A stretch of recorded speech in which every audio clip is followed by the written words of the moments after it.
Hey everyone, welcome to this explainer. Today we are getting into something incredibly powerful. Audre Lorde's The Cancer Journals. This isn't just some diary of an illness. It is a literal masterclass in how to stare down fear, process trauma, and somehow turn deep vulnerability into this immense, unstoppable strength. So let's just dive right in how Lorde uses her own battle of breast cancer to totally challenge society's rules and ultimately empower all of us. I want you to ask yourself a question. What are the words you do not yet have? Seriously, what do you need to say right now? Lorde kicks things off with this profound question to set the stage right out of the gate. It's all about the absolute urgency of speaking unspoken truths.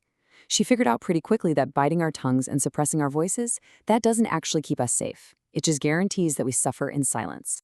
Okay, let's dive into this. For a little context, Audre Lorde was a writer and activist. She described herself as a Black, lesbian, mother, warrior poet. And when she was diagnosed with breast cancer in her mid-40s, she didn't just experience it in a vacuum. She processed it through the lens of that entire intersecting identity.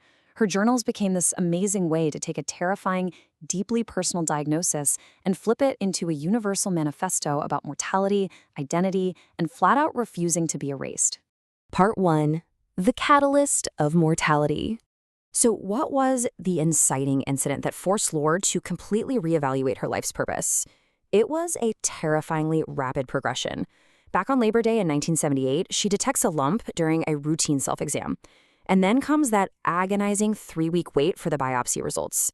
By late September, she gets the harrowing diagnosis of a malignancy and almost immediately undergoes a mastectomy. The sheer suddenness of this whole ordeal just stripped away any illusion that she, or honestly any of us, has endless time on this earth. This brush with death was a harsh, unyielding wake-up call. As she outlines in the text, it basically forced an involuntary reorganization of her entire life. Suddenly, her priorities, and maybe more importantly, her omissions, were exposed in this merciless light. And she comes to this terrifying realization.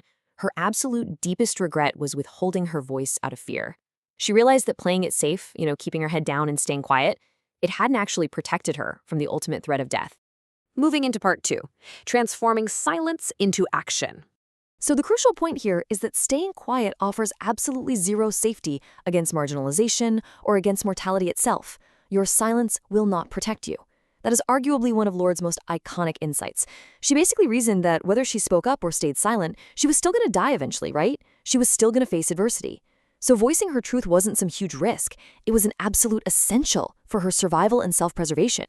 Lorde realized she had 2 distinct choices in how to handle all this trauma. On the one hand, she could just let her fear and anger about the cancer fossilize into yet another silence, basically sweeping it under the rug of business as usual. Or she could take the path of the warrior. That meant a painstaking examination of yet another weapon. She chose to weaponize her pain for truth, actively dissecting what it meant so she could turn that crisis into useful strength. It really makes you wonder, which path would you choose? To pull this off, Lorde actually anchored her framework for self-determination in specific cultural principles. During the Kwanzaa festival right after her diagnosis, she leaned heavily on umoja, which is unity in self and community.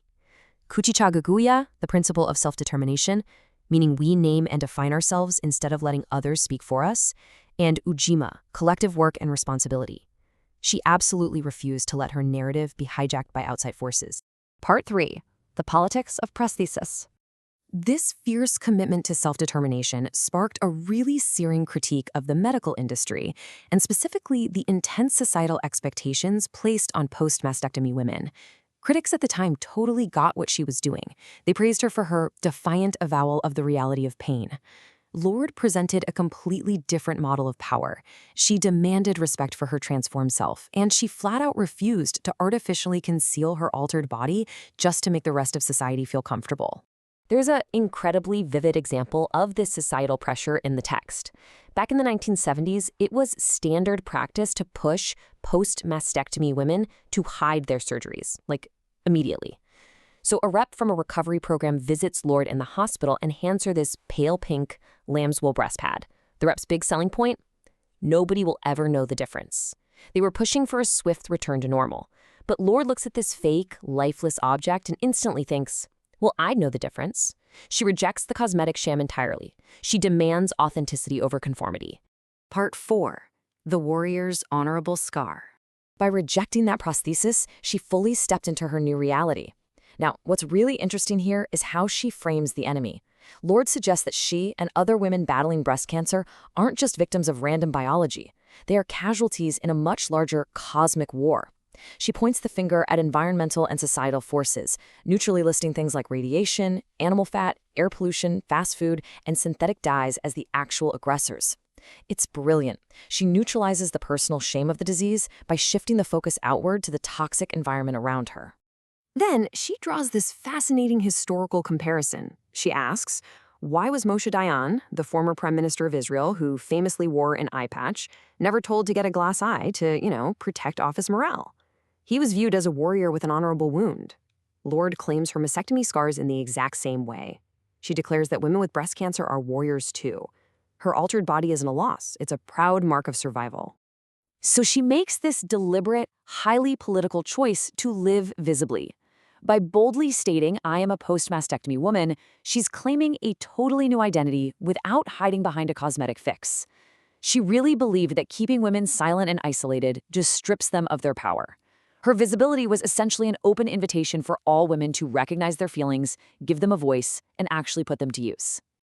Which leads us to part 5, the power of community.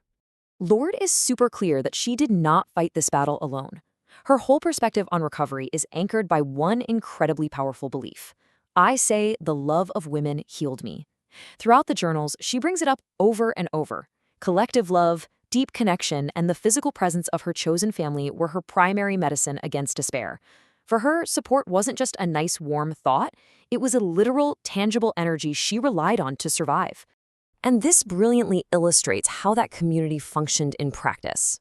Lorde describes waking up from her biopsy in this freezing, terrifying recovery room, begging for blankets that just never came.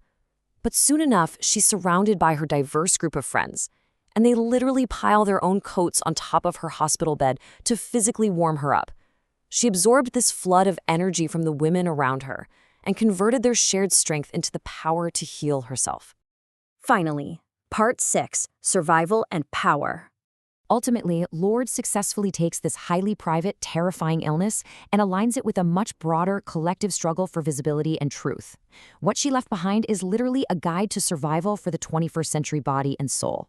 The main thing you should take away from this explainer is her profound blueprint. We have to overcome the fear of difference, we must reject imposed silences, and we have to insist on the urgency of living purposefully. When we speak our truths, even when we're absolutely terrified, we reclaim our power. We are going to end on this final, incredibly provocative thought straight from Lorde's journals. Once I accept the existence of dying as a life process, who can ever have power over me again? I want you to think about your own silences. Think about your own fears. If you stop hiding from the inevitable, what untapped internal power might you finally unleash? Thanks for exploring this remarkable work with us, and we'll catch you on the next explainer.